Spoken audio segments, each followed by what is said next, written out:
Kilimani, a city suburb that never sleeps, is one of the busiest in the Kenyan capital.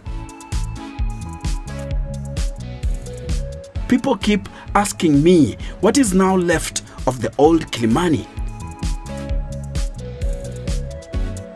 Well, a lot has changed on this side of the city. Street patterns, architectural designs, and of course, land use. The only way I can explain these changes properly is by employing my drone camera. It is only from the sky that one can be able to pinpoint artifacts that tell the story of the changing face of Kilimani.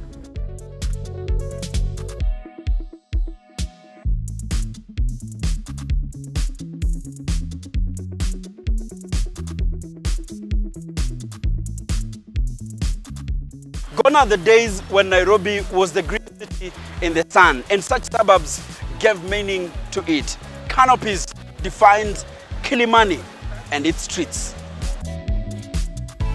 It was a cool place, and ambience is what they gave to its residents. Years ago, tall buildings were not allowed here.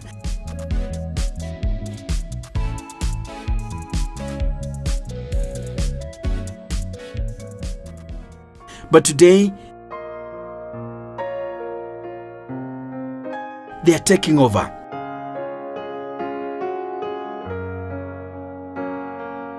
So let's see how Kilimani is changing.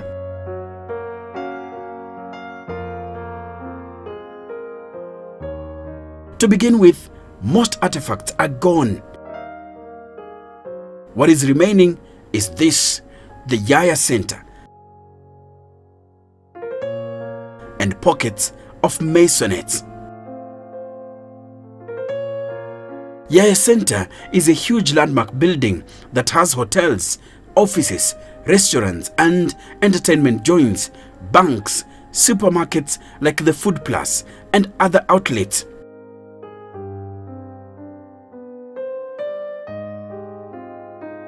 It used to define Kilimani and was a dominant site.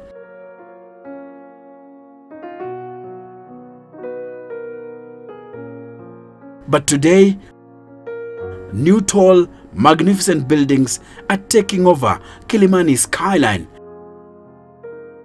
Buildings like FCB Mihrab, completed in 2015. It symbolizes an archway, gateway or portal, an entry into the new domain of purity and goodness. It's an icon representing the niche in the wall.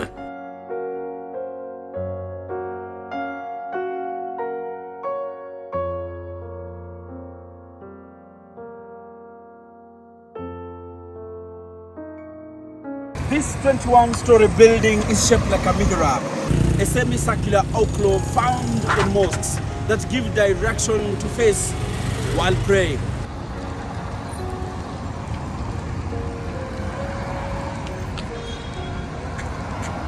The architect also created a bridge over water, spanning a moat built around the gleaming tower as a transformative symbol of purity, serenity, and sanctity.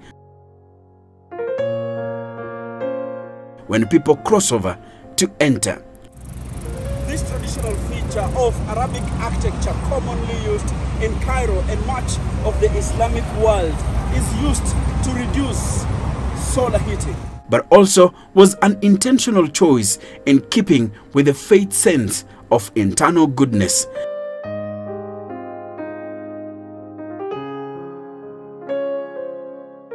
The building is about 78 meters high. Across the road, there is Sifa Towers,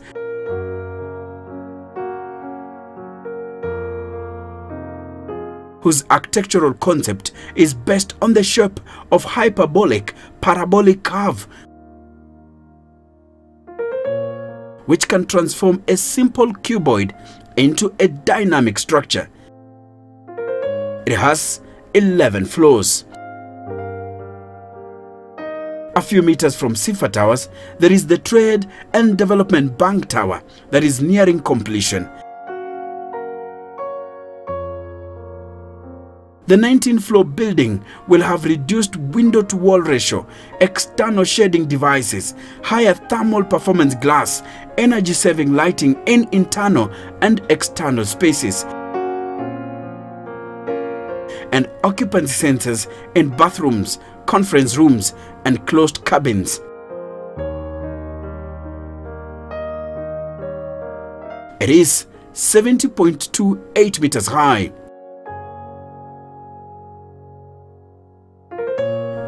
TDB joins a growing list of both local and multinational companies investing heavily in Kilimani to house headquarters and earn rental income.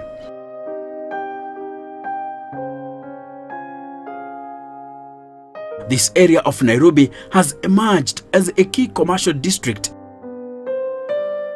attracting developers in droves owing to growing demand for office blocks from corporates, NGOs, and state agencies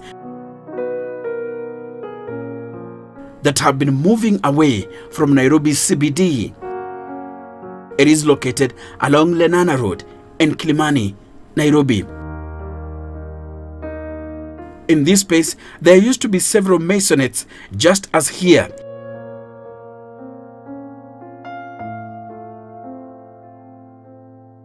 The location of a 17-story luxurious apartment block.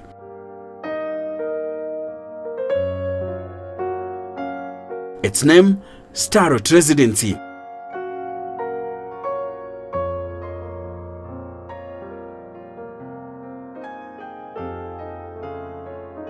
The workers here are racing against time to make this apartment block ready.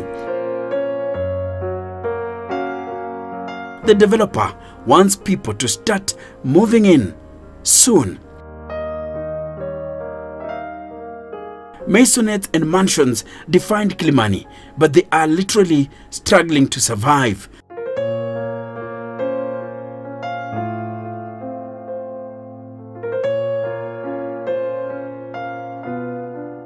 Developers are targeting them as they turn the once exclusive suburb into a mixed development zone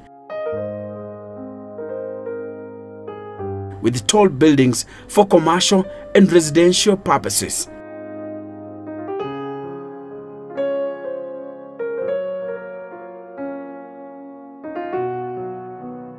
Slightly over a year ago, this area had a maisonette.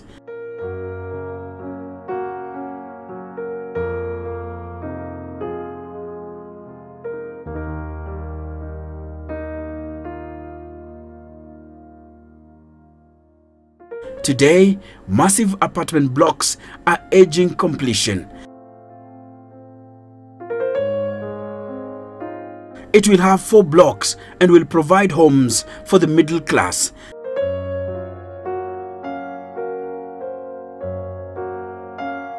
Apartment blocks are being built in almost every corner of Kilimani, replacing maisonettes.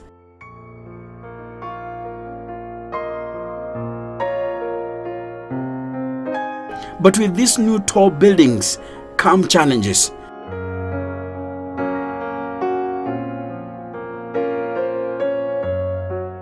Well, trees that defined the beauty and ambience of Kilimani are slowly but surely disappearing.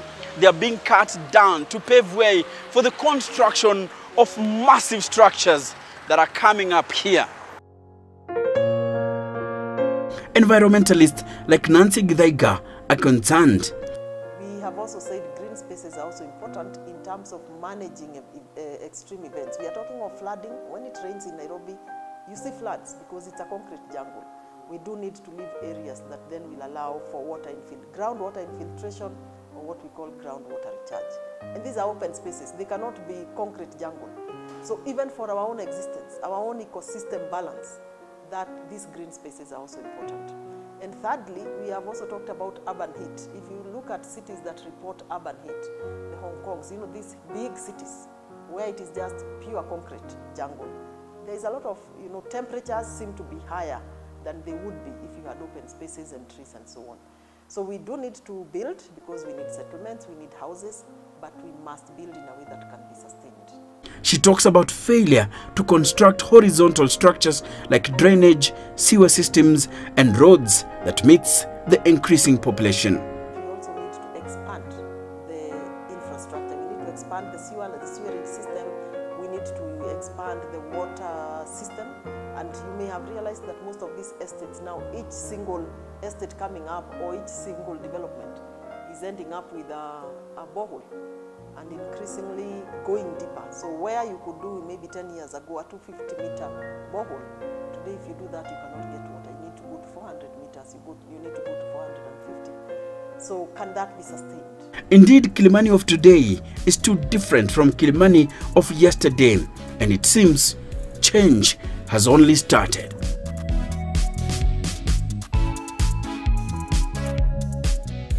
My name is Enoch Sikole, and I am the Kenyan historian.